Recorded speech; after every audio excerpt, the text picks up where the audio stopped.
찬송가 288장 찬송 부르되 우리를 대표해서 이상훈 집사님 기도 인도하시겠습니다.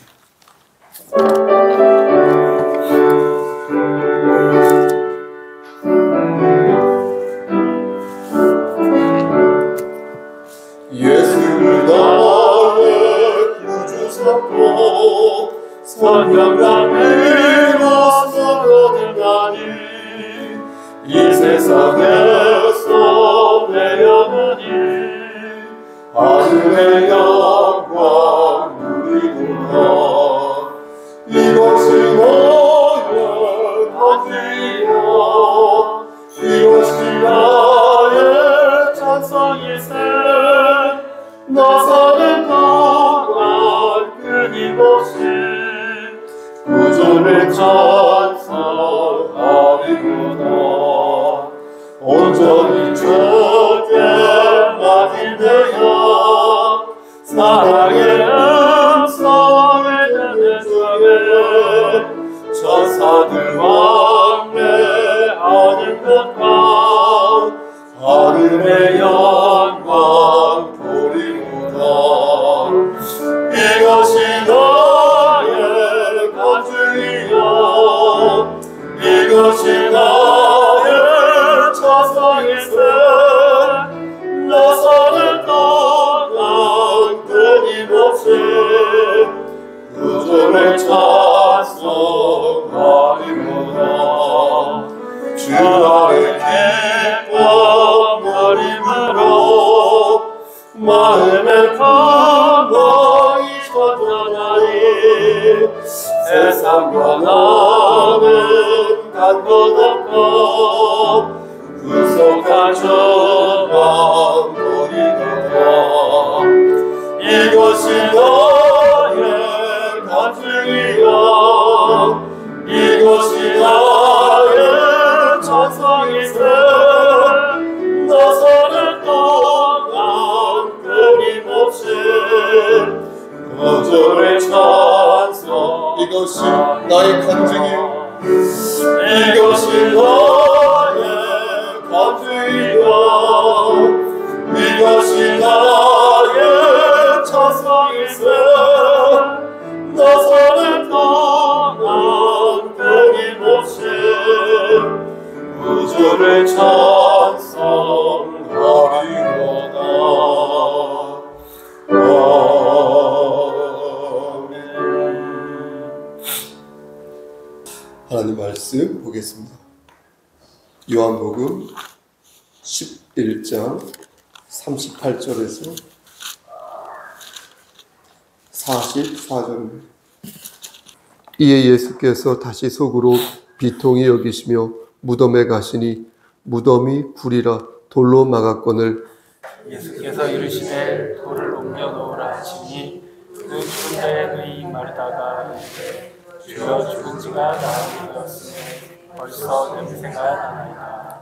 예수께서 이르시되 내 말이 내가 믿으면 하나님의 영광을 보리라 하지 아니하였느냐 하시니 돌을 옮겨 놓으니 예수께서 눈을 들어 우러러보시고 이르시되 아버지여 내 말을 들으신 것에 감사하나이다. 항상 내 말을 들으시는 줄을 내가 알았나이다. 그러나 이 말씀하오는 것은 둘러선 무리를 위함이니 곧 아버지께서 나를 보내신 것을 그들로 믿게 하려 함이니이다. 이 말씀을 하시고 큰 소리로 나사로야 나오라 부르시니 합독합니다. 죽은 자가 수족을 배로 동인 채로 나오는데 그 얼굴은 수건에 쌓였더라. 예수께서 이르시되 풀어놓아 다니게 하라 하시니라. 아멘. 하나님, 이 시간 간절히 바라고 하는 것은 우리 이서영 집사님과 그의 가정을 위해 기도합니다. 하나님께서 함께 하시사 영육의 강건함을 지켜주시고 직장 생활하는 데 있어서도 머리가 될진데 꼬리가 되지 아니하도록 하시고 어려움과 힘든 고통 속에서 하나님께서 지혜를 허락하시사 아버지 말씀 안에서 열매 맺을 수 있도록 은총 베풀어 주시옵소서. 우리 원유경 집사님에게도 함께 하시고 원성혁 형제와 원성빈 형제에게도 함께 하시사 믿음의 가정으로 바로 세워주셔서 신앙의 계보를 바르게 이어가는 귀한 가정 삼아 주시옵소서. 하나님, 이 시간 간절히 바라고 하는 것은 여기 모인 지체들 머리머리를 위해 기도합니다. 하나님께서 함께 하셔서 역시 영육의 강건함을 지켜주시고 하나님 말씀 안에서 열매 맺을 수 있도록 하시고 저들이 하나님 말씀을 붙잡고 담대히 승리하는 자, 이기는 자가 될 수 있도록 도와주시옵소서.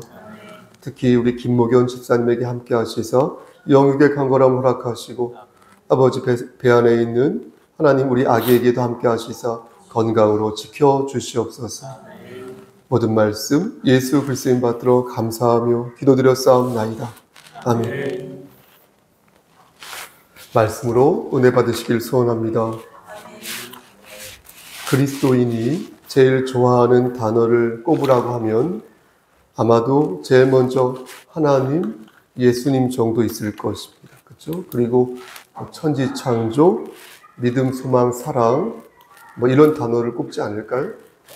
그리고 십자가나 죄사함이라는 단어도 아마 떠오를 것이고 또 회개와 구원이라는 단어도 아마 이렇게 상기할 것입니다. 가만히 생각해 보면 어떻습니까? 모두 예수님과 관련된 단어지 않습니까? 그래서 우열을 가릴 수 없을 만큼 그 의미가 각별하다고 생각합니다. 여러분들도 그렇게 생각하실 것입니다.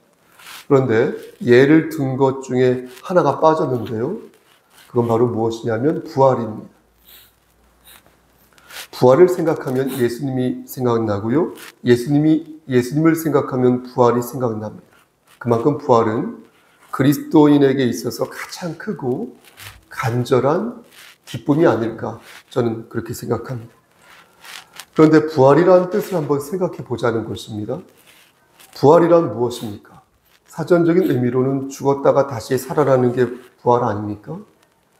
망할 것 같다가 일이 잘 풀리는 것도 부활이라고 말하지 않습니까? 그래서 상권이 부활했다 이런 말 하지 않습니까?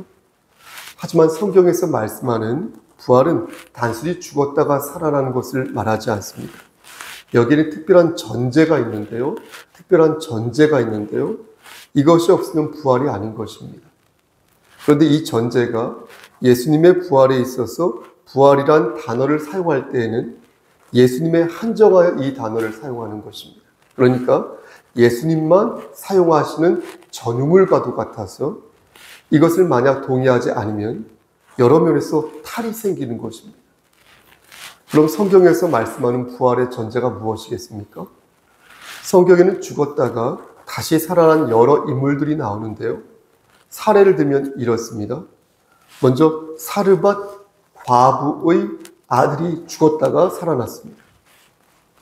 열왕기상 17장 말씀을 보면 엘리야 선지자가 사르밧 과부의 아들을 이렇게 살려내는 것을 보게 됩니다. 그들은 원래 사연이 많은 사람들이었습니다. 하나님께서 엘리야를 불러 사르밧으로 가라고 말씀하셨습니다. 그리고 그곳에서 과부를 만나게 하셨습니다. 그리고 그 과부에게 떡을 달라해 떡을 먹을 것을 허락하셨습니다. 이에 엘리야가 과부에게 주신 말씀대로 떡을 요구하자 과부는 지금 통에 가루 한 웅큼과 병에 기름 조금밖에 없는데 우리가 지금 이걸 마지막으로 먹고 동반자살하려고 합니다. 아들과 함께. 이런 취지로 말을 합니다. 이 말을 들은 엘리야는 아마도 마음속으로 이래서 하나님께서 이곳에 나를 보내셨나 보다 라고 생각했을 것입니다. 엘리야는 사르밧 여인에게 걱정하지 말고 내게 작은 떡을 제공하면 너희 통에는 가루가 사라지지 않을 것이다. 떨어지지 않을 것이고 그리고 기름도 없어지지 않을 것이다. 그러니 그렇게 하라 이렇게 말하였습니다. 사르밧 여인은 마음속으로 이렇게 죽으나 저렇게 죽으나 죽는 건 매한가지입니다. 이에 엘리야의 말대로 하였더니 어떻게 되었습니까? 실제 먹는 문제가 해결되었습니다. 이런 상황에서 여인의 아들이 병에 걸린 것입니다. 어떤 상황인지 이해가 되십니까? 이렇게 먹을 문제가 해결되었는데 이런 상황에서 여인의 아들이 병에 걸렸다. 그래서 죽게 되었어요. 그러니 과부의 마음이 얼마나 복잡하고 찢어질 듯 아팠겠습니까? 왜 그때 죽을 것을 죽지 못하게 하고 나서 이런 비참한 모습을 보이게 하는지 어쩌면 하나님을 원망하였을 것입니다. 하지만 보십시오. 모든 것에는 하나님의 필연적인 뜻이 있다는 것입니다. 하나님께서는 엘리야 선지자를 통하여 여인의 아들을 살리시는데 이로 인하여서 여인의 가치관이 크게 바뀌게 된다는 것입니다. 여인은 이전까지 신에 대해서 어떻게 생각했냐면 좀 다르게 생각했다는 것입니다. 그녀가 가지고 있었던 신관은 징벌과 재앙만을 안기는 그런 신관이었습니다. 과부는 자신의 아들이 병에 걸리고 결국 죽어버리자 자신의 죄를 떠올린 거예요. 그래서 자신이 지은 죄 때문에 지금 신이 노여워하사 신이 자기 아들을 데리고 갔다고 생각한 것입니다. 그런데 엘리야가 간구하였더니 자신의 아들이 살아난 것입니다. 자신의 죄를 생각해 보면 아들이 죽는 게 마땅할 수도 있고 자연스러운 일인데 실제 그렇게 되지 않고 아들이 살아난 것을 보면서 이게 뭐지? 하고서 신관이 바뀐 것입니다. 여러분 어떻게 바뀌었습니까? 인간의 호소에 귀를 기울이시고 인간의 슬픔을 외면하지 않으시는 하나님의 그 사랑하심을 그녀는 발견하였던 것입니다. 자, 그렇다면 여기에서 아들이 살아나는 것은 부활입니까? 부활이 아닙니까? 열왕기상 17장 22절 말씀을 보면 아이의 혼이 몸으로 들어와서 살아났다 이렇게 기록되어 있거든요. 그런데 성경 기자는 여기에서 혼을 영혼이라는 그런 단어를 사용하지 않고 삶 있죠? 라이프, 삶이라는 단어를 사용하고 있습니다. 삶이라는 단어. 그러니까 이 소년의 삶이 그에게로 들어갔다. 그렇게 됐다. 이런 것이죠. 그러니까 그런 식으로 부활을 표현한 것입니다. 그러니까 부활이라는 단어를 사용하지 않고 말을 사용하지 않고 다른 표현을 하고 있다는 것입니다. 다시 말씀드릴게요. 사르밧 과부의 아들은 예수님이 가지고 계신 그 특별한 전개를 가지고 있지 않았다는 것입니다. 열왕기하 4장 말씀을 보면 이와 비슷한 사례가 나옵니다. 매우 비슷한데요. 아까 열왕기 상이고 이번에 열왕기 하. 수넴 여인의 아들을 엘리사가 이렇게 살리는 대목입니다. 그 전에 수넴 여인이 엘리사를 이렇게 환대하는데 이 엘리사가 수넴 여인에게 소원을 빌어봐라 이렇게 말을 합니다. 그때 엘리사의 사한 게하시가 이 여인은요 아들이 없고요 남편이 늙었습니다 이렇게 말을 하자 엘리사는 뭐라고 말하냐면 한 해가 지나자 그리고 이때쯤에 1년이 지나 이때쯤에 네가 아들을 낳을 것이다 이렇게 말합니다. 실제 1년 후에 어떻게 됩니까? 여인은 아들을 잉태하게 되는데 문제는 그 아이가 어느 정도 자라났을 때 그만 두통으로 죽고 만다는 것입니다. 성경학자는 이 부분을 해석하기를 수넴이라는 곳이 옥수수가 많이 자라는 곳이거든요. 그러니까 이 아이가 일사병으로 죽었을 것이다 라고 대부분 얘기를 합니다. 그러니까 우선 아이라는 단어를 쓸 때 엘레드라는 단어와 나아르라는 단어를 두 개를 씁니다. 이게 매우 어리다는 뜻이죠. 한 2살? 한 3살 정도 되는 나이를 얘기합니다. 그러니까 이 아이가 걸어갈 수 있을 거 아닙니까? 곡식 베는 곳에 나가서 아버지에게 머리가 아파요 라고 말을 하는데 그러고 있다가 엄마의 무릎에 이렇게 앉아 있다가 죽은 것입니다. 그리고 그 죽음을 관찰하고 지켜본 것이고 어머니는 그 수넴 여인이 그 모습을 관찰하면서 아이를 간병하다가 관찰하면서 그러한 슬픈 지경에 이르게 된 것입니다. 그런데 아이가 그만 죽고 말았으니 말씀드린 것처럼 그때 수넴 여인이 생각한 사람이 누구겠습니까? 엘리사였죠. 그 수넴 여인은 하나님의 사람만 돌아오면 이 문제가 해결될 것이라고 생각했습니다. 그리고 이러한 믿음은 아기를 갖기 어려운 상태에서 아기를 갖게 된 수넴 여인의 그 경험에 기초한 믿음이었습니다. 수넴 여인은 자신의 아들이 죽었음을 엘리사에게 알렸고 엘리사는 이런 모양 저런 모양을 취하면서 괜찮습니다. 아이의 몸에 엎드리니 아이가 어떻게 됩니까? 다시 살아났습니다. 그런데 여기에서도 성경 기자는 아이의 몸이 따뜻해졌다. 아이의 몸이 따뜻해졌다. 이렇게 말하고 있지 부활이라는 단어를 사용하고 있지 않습니다. 그러니까 사르밧 여인의 아들이 죽었을 때는 소년의 삶이 그에게로 다시 돌아왔다라고 표현하고 있고, 수넴 여인의 아들은 그 몸이 따뜻해졌다, 이렇게 말씀하고 있는 것입니다. 그러니까 여기서도 예수님의 부활에 관한 그 단어를 사용하고 있지 않다. 부활에 관한 특별한 전제가 없다라는 것입니다. 이번에는 신약으로 넘어가겠습니다. 지금까지 구약을 말씀드렸으니까. 마가복음 5장 22절에서 43절 말씀 보면 여러분 잘 아시는 야이로의 딸이 죽었다가 다시 살아나는 대목이 나옵니다. 예수님께서 야이로의 딸을 살리실 때 하신 유명한 말씀 두 가지가 있는데, 하나는 이 아이가 죽은 것이 아니라 어떤 것이다? 잠든 것이다, 이렇게 말한 것이고요. 또 하나는 소녀의 손을 잡고 일으켜 세우면서 달리다 굼이라고 말한 것입니다.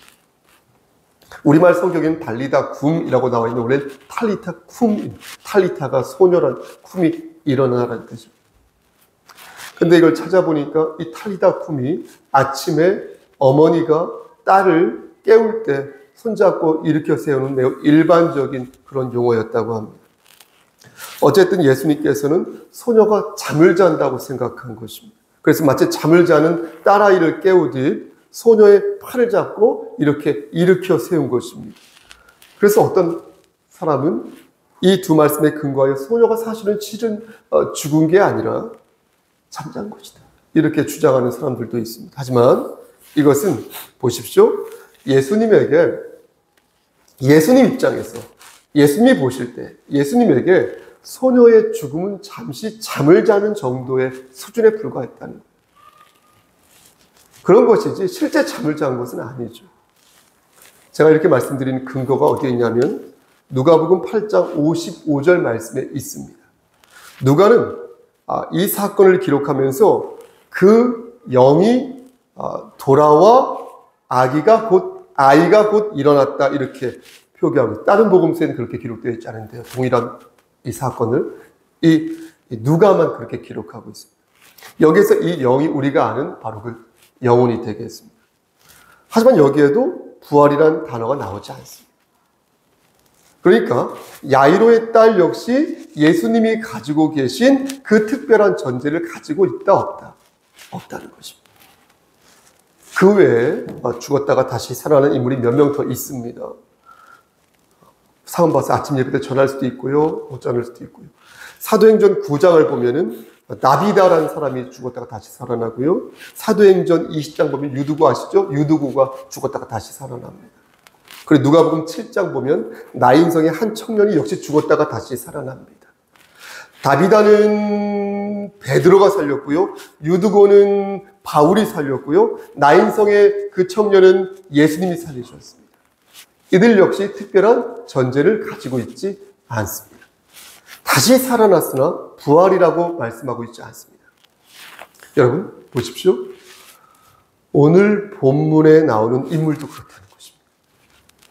예수님께서 나사로를 살리실 때 성경 기자는 부활이란 단어를 사용하고 있지 않습니다. 그렇죠? 여러분 44절 말씀을 보시겠습니까?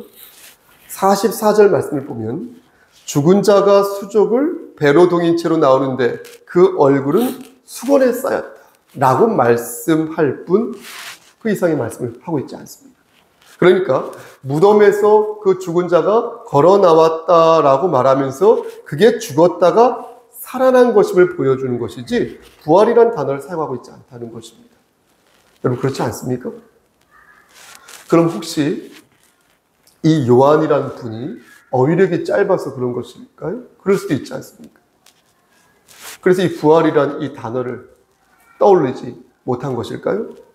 그렇지 않다는 것입니다. 요한은 다시 살아나는 것과, 보십시오, 다시 살아나는 것과 부활이라는 이 단어를 명명백백하게 구분하여서 사용하고 있다는 것입니다. 우리 함께 요한복음 11장 23절 한번 찾아보시겠습니까? 요한복음 11장 23절부터 26절까지의 말씀을 찾아서 합독해 보겠습니다.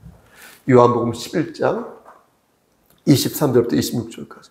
이 말씀을 여러분 주의 깊게 읽어보시면요, 예수님이 가지고 계신 특별한 전제를 찾을 수 있게 될 것입니다. 함께 합독하겠습니다. 예수께서 시작. 예수께서 이르시되 내 오라비가 다시 살아나리라. 마르다가 이르되 마지막 날 부활 때에는 다시 살아날 줄을 내가 아나이다. 예수께서 이르시되 나는 부활이요 생명이니 나를 믿는 자는 죽어도 살겠고 무릇 살아서 나를 믿는 자는 영원히 죽지 아니하리니 이것을 내가 믿느냐. 여러분 어떻습니까? 요한이 부활이란 단어를 모르고 있었습니까? 그렇지 않죠. 요한은 다시 살아나는 것과 부활이라는 단어를 이항대립적으로 사용하고 있습니다. 그래서 나사로에게는 어떻습니까? 다시 살아날 것이라고 말씀하고 있고 마지막 때 살아날 것은 뭐라고 말씀하고 있습니까? 부활, 이렇게 말씀하고 있습니다. 결정적으로 예수 그리스도 당신님이 부활이라는 표현을 구분하여서 사용하셨습니다. 나는 부활이요 생명이니 나를 믿는 자는 죽어도 살겠고 무릇 살아서 나를 믿는 자는 어때요? 영원히 죽지 않아요. 아멘. 이렇게 말씀하셨지 않습니까? 그렇다면 예수님께서는 갖고 계신데 사람들은 갖고 있지 못한 그 특별한 전제가 무엇일까요? 혹시 찾으셨습니까? 26절 말씀에 그 답이 나오는데 여러분 그것이 무엇입니까? 그것은 바로 영원히 죽지 않는 것. 바로 그것입니다. 영원히 죽지 않는 것. 저들은 살아났어도 다시 죽지만 예수님의 부활은 영원히 죽지 않는다는 것. 그런 부활이었다는 것. 그게 바로 예수 그리스도만이 가지고 있었던 특별한 부활로서의 전제인 것입니다. 그럼 우리는 어떨까요? 여러분은 어떻습니까? 저는 어떨까요? 우리의 부활은 영원할까요? 아니면 영원하지 않을까요? 사랑하는 우리 성속교회 성도 여러분, 저들이 다시 살아나는 것은 부활이 아니라 소생이라 이렇게 말씀드렸습니다. 잠깐 살아나는 소생은 잠깐 살아서 10년, 20년, 50년, 100년을 살아도 그거는 일시적으로 죽음에서 벗어나는 결국 다시 죽음을 맞이하는 것. 하지만 예수 그리스도의 부활은 일시적인 소생이 아니라는 것입니다. 우리 주 예수 그리스도의 부활은 영원한 부활로서 영원히 죽지 않고 영원히 썩지 않는 진정한 의미로의 부활인 줄 믿으시기를 축원합니다. 아멘. 그럼 다시 여러분들에게 묻는 것입니다. 우리의 부활은 어떤 부활입니까? 영원한 부활이죠. 그렇죠? 영원히 죽지 않고 영원히 썩지 않는 부활입니다. 그런데 한 가지 문제가 있습니다. 그러면은 이 세상 사람들은 어떠할까요? 관건은, 문제는 저들도, 하나님을 믿지 않는 저들도 영원한 부활을 이제 하게 된다는 것입니다. 이제 우리가 구별되는 것은 따라서 영원성에 있는 것이 아니라 누구와 함께 부활의 기쁨을 맛보느냐에 달려 있습니다. 하나님께서는 우리와 함께 하시기 위해 독생자 예수 그리스도를 이 땅에 보내주셨습니다. 우리 주 예수 그리스도의 보혈로 저와 여러분은 죄 사함을 받았고 그 은혜에 힘입어 지금까지 이렇게 버티고 살았으며 앞으로 하나님과 함께하는 부활의 소망을 갖게 되었습니다. 그리하여 영원토록 천국에서 복락을 누리게 되었습니다. 사랑하는 우리 성석교회 성도 여러분, 하나님께서는 오늘 본문을 들어서 우리에게 말씀하십니다. 믿는 자는 성령의 음성을 들으시고 너희에게 예수는 누구인가? 예수는 부활이요 생명이 아닌가? 그래서 예수를 믿는 자는 영원히 죽지 아니할 천국 백성이 되는 것이 아닌가? 너희가 이것을 믿는다면 예수 그리스도에게 잡힌 바 된 그것을 잡기 위해 힘써 노력해야 하지 아니하겠는가? 예수께 잡힌 바 된 그것을 잡기 위해 달려가야 되지 않겠는가?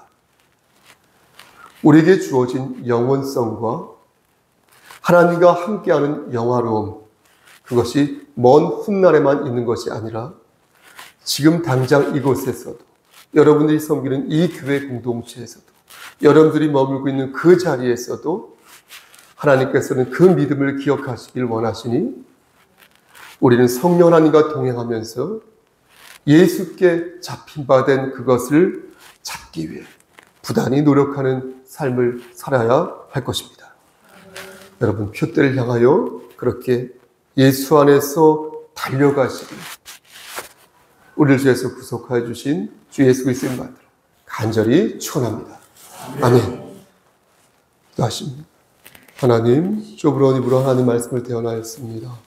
우리의 부활은 영원성과 하나님과 함께하는 부활의 기쁨인 줄 믿사오니 우리가 서 있는 그 자리에서 하나님 나라를 확장하게 하여 주시고 우리가 서 있는 그 자리에서 하나님께 영광 돌린 삶을 살 수 있도록 도와주시옵소서. 아무도 나고자 되지 아니하도록 천국 백성으로 끝까지 살아남을 수 있도록 붙잡아 주시옵소서. 예수 그리스도인 받들어 감사하며 기도드렸사옵나이다. 아멘.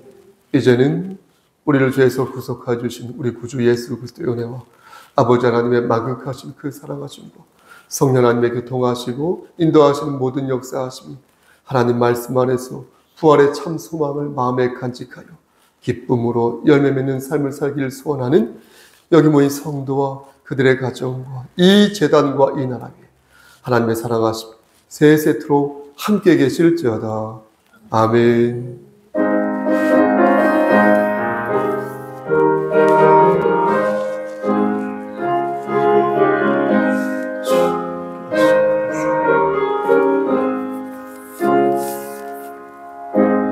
함께 묵상 기도하십니다.